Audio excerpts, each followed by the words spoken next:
జిల్లా అధ్యక్షునిగా పోతురాజు సుధీర్ గారిని రాష్ట్ర కమిటీ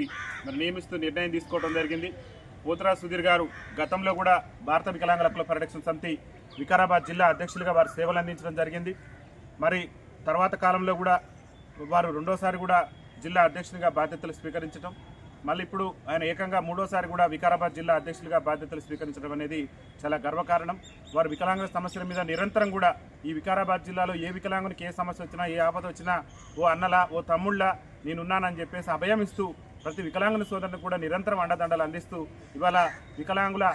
సంఘానికి భారత వికలాంగుల హక్కుల పరిరక్షణ సమితికి ముచ్చటగా మూడోసారి వారు జిల్లా అధ్యక్షులు కావడం పట్ల హర్షం వ్యక్తం చేస్తూ ఈరోజు వారికి రాష్ట్ర కమిటీ పక్షాన నియామక పత్రాన్ని అందజేస్తూ వారికి రాష్ట్ర కమిటీ పక్షాన ప్రత్యేక శుభాకాంక్షలు తెలియజేస్తున్నాం. మరి వారి జిల్లా అధ్యక్షులుగా మూడోసారి కూడా ముచ్చటగా జిల్లాలో ఒక బలమైన శక్తిగా భారత వికలాంగుల హక్కుల పరిరక్షణ సమితిని బలోపేతం చేసి హక్కుల సాధన కోసం, ఆత్మగౌరవం కోసం, ముఖ్యంగా రాజ్యాధికారంలో వికలాంగుల సమాజానికి వాటా దక్కేంత వరకు భారత వికలాంగుల హక్కుల పరిరక్షణ సమితి ఆధ్వర్యంలో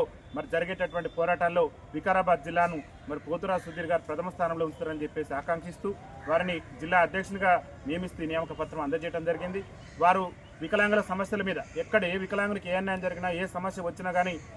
అది రాత్ర పగల అనేది కూడా లేకుండా రేం బగులు కూడా వికలాంగుల జాతి హక్కుల కోసం అహర్నిశలు కృషి చేస్తున్నారు. వారి కృషి వారికి వికలాంగుల సమాజం పట్ల ఉన్నటువంటి ఆ యొక్క ఏదైతే ఇంట్రెస్ట్, అంటే సమాజంలో ఎవరైతే ఇబ్బందులు పడుతున్నారో ఆ ఇబ్బందులు పడేటటువంటి వారికి వారు ఇస్తున్నటువంటి చేయితే వారిని ఈరోజు మూడోసారి కూడా ముచ్చటగా అధ్యక్షం చేసింది. వారి నాయకత్వంలోనే అతి త్వరలోనే రాష్ట్ర ముఖ్యమంత్రి రేవంత్ రెడ్డి గారి సొంత నియోజకవర్గం కొడంగల్లో వికలాంగుల ఆవేదన సభ అని చెప్పేసి దాదాపు 1,00,000 మందితోని ఆవేదన సభ నిర్వహించి ఈ రాష్ట్ర ముఖ్యమంత్రి రేవంత్ రెడ్డి గారు అసెంబ్లీ ఎన్నికల సమయంలో వికలాంగులకు ఇచ్చినటువంటి హామీలు నెరవేర్చేంత వరకు కూడా పెద్ద ఎత్తున రేవంత్ రెడ్డి ప్రభుత్వం మీద పెద్ద ఎత్తున మా యొక్క పోరాటాలు చేయబోతున్నాం. అతి త్వరలోనే మా నూతన జిల్లా అధ్యక్షుడైనటువంటి పోతురాజు గారు సుధీర్ గారి నాయకత్వంలో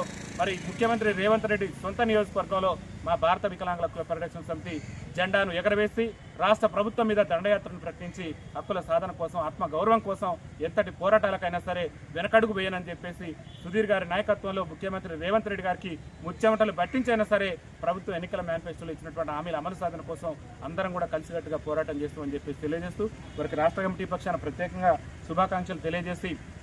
అభినందిస్తున్నాం. ఈ కార్యక్రమంలో పాల్గొన్నటువంటి జిల్లా ఉపాధ్యక్షునిగా పదవులు ఉన్నా లేకున్నా కానీ సంఘం యొక్క సంక్షేమే లక్ష్యంగా హక్కుల సాధన కోసం, ఆత్మగౌరవం కోసం నిరంతరం పోతురాజు సుధీర్ గారు వెంటే ఉంటూ సహాయ సహకారాలు అందిస్తున్నటువంటి జిల్లా మాజీ ఉపాధ్యక్షులైనటువంటి హనుమంత గారికి కూడా ప్రత్యేకంగా రాష్ట్ర కమిటీ పక్షాన ధన్యవాదాలు తెలియజేస్తూ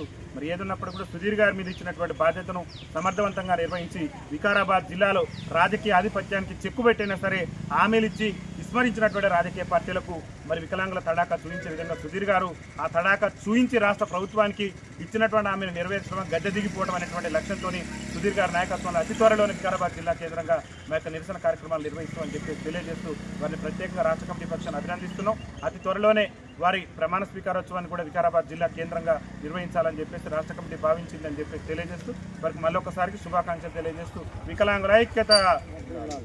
ఐక్యత పోతురాజు సుధీర్ గారి నాయకత్వం.